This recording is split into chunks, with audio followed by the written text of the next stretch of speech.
Assalamualaikum warahmatullahi wabarakatuh. Halo sahabat belajar, apa kabarnya semua?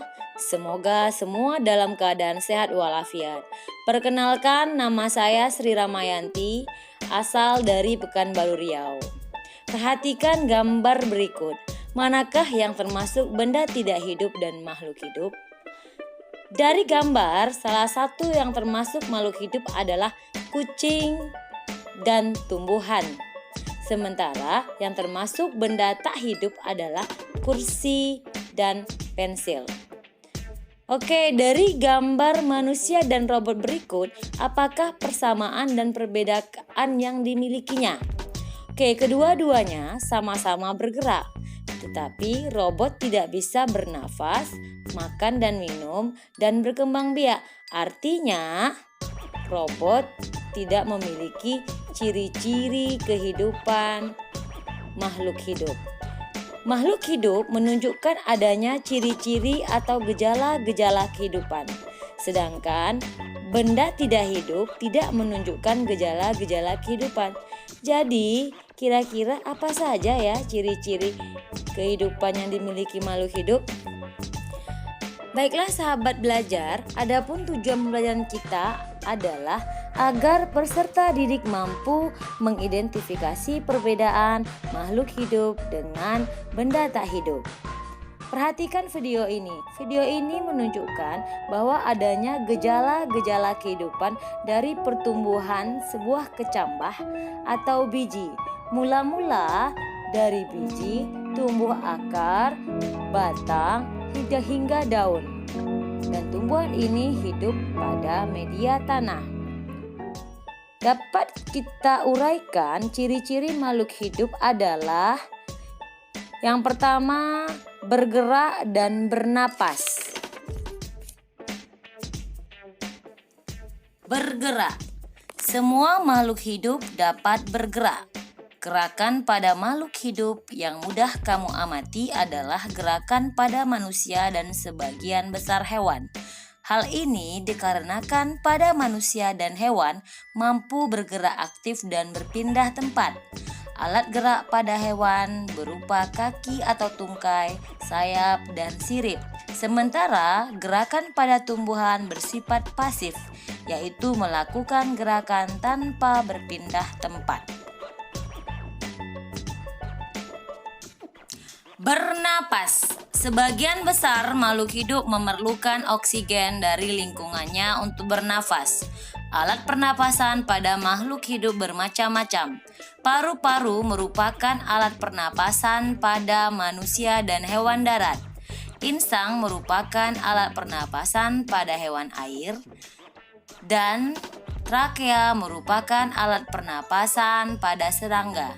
Sedangkan pada tumbuhan memiliki alat pernapasan khusus, yaitu stomata dan lentisel. Ciri-ciri makhluk hidup berikutnya adalah makan, minum, dan berkembang biak. Makan dan minum. Untuk beraktivitas, setiap makhluk hidup memerlukan energi. Untuk memperoleh energi tersebut, makhluk hidup memerlukan makanan dan minuman.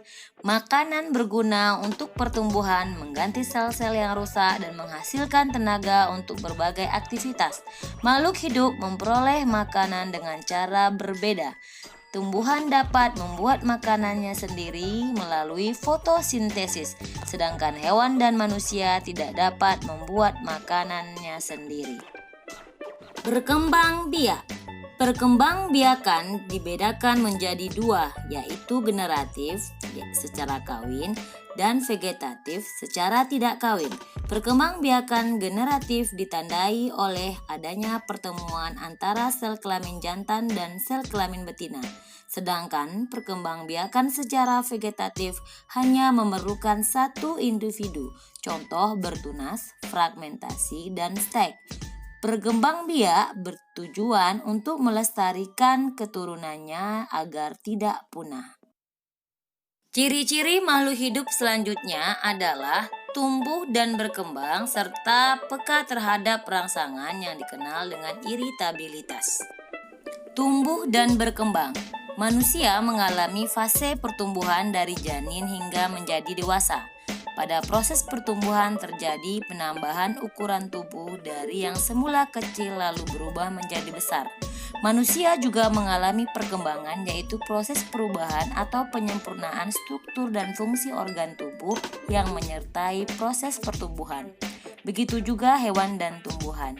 Contoh pada tumbuhan dari biji jadi tumbuhan utuh, dan contoh hewan yaitu kupu-kupu dari telur sampai kupu-kupu dewasa.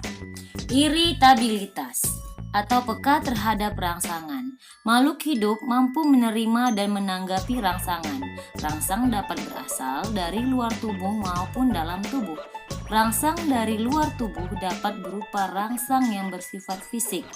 Contohnya, perubahan suhu, sentuhan, dan rangsang yang bersifat kimiawi, yaitu berupa bau zat kimia. Rangsang dari dalam tubuh berupa rasa haus dan lapar. Contoh, tumbuhan putri malu akan mengatuk jika disentuh.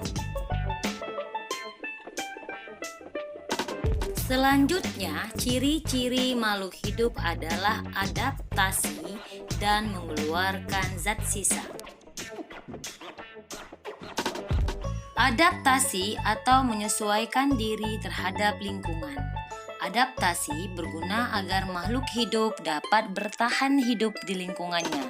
Bentuk adaptasi terdiri atas 3 macam, yaitu penyesuaian diri terhadap lingkungan yang berhubungan dengan bentuk tubuh atau alat tubuh. Contoh, tumbuhan air yaitu teratai memiliki daun lebar. Kemudian, penyesuaian fungsi alat tubuh terhadap keadaan lingkungan. Contoh, bunga tanaman mengeluarkan bau yang khas untuk menarik perhatian serangga untuk membantu penyerbukan. Dan yang terakhir, penyesuaian terhadap lingkungan dalam bentuk tingkah laku. Contoh, lumba-lumba sering muncul dari permukaan laut agar dapat menghirup oksigen yang ada di udara. Mengeluarkan zat sisa atau ekskresi. Zat sisa pada makhluk hidup merupakan sisa metabolisme yang tidak diperlukan lagi oleh tubuh, bahkan dapat mengganggu kesehatan tubuh jika tidak dikeluarkan. Zat sisa pada makhluk hidup berupa urin, keringat, uap air, karbon dioksida, dan cairan empedu.